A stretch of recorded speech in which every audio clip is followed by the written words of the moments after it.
সিলেটের গোয়াইনঘাট উপজেলায় এবার আমন ধানের ফলন ভালো হওয়ায় কৃষক সমাজে স্বস্তি এসেছে।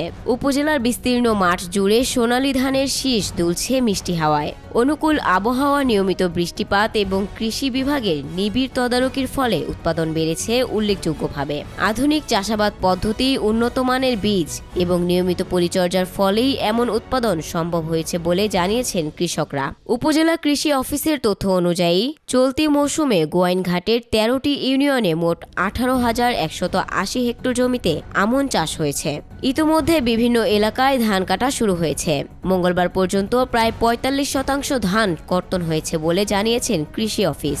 মাঠ পর্যায়ে যে ফলনের চিত্র দেখা যাচ্ছে তাতে উৎপাদন লক্ষ্যমাত্রা ছড়িয়ে যাওয়ার আশা করছেন তারা। ধানের পাশাপাশি এ মৌসুমে তরমুজ, সরিষা, ফরাস, শিম, মরিচ সহ বিভিন্ন সবজিরও আবাদ বাড়ায় কৃষকরা পাচ্ছেন অতিরিক্ত আয়। ভালো ফলনে সন্তুষ্ট স্থানীয় কৃষকরাও। এ ব্যাপারে গোয়াইনঘাট উপজেলা কৃষি কর্মকর্তা রায়হান পারভেজ রনি বলেন, এবারের মৌসুম আমন চাষের জন্য ছিল অত্যন্ত অনুকূল। সময় মতো বৃষ্টিপাত হয়েছে, প্রাকৃতিক দুর্যোগ ছিল না বললেই চলে। পাশাপাশি কৃষকদের পাশে থেকে আমাদের মাঠ কর্মকর্তারা নিয়মিত দিক নির্দেশনা দিয়েছেন। ফলে উপজেলায় লক্ষ্যমাত্রার চেয়েও বেশি উৎপাদন হওয়ার সম্ভাবনা রয়েছে। কৃষি বিভাগ জানায়, আমন মৌসুম শেষ হলেই রবি ফসলের আবাদে নেমে পড়বেন কৃষকরা। Desk report, news Times.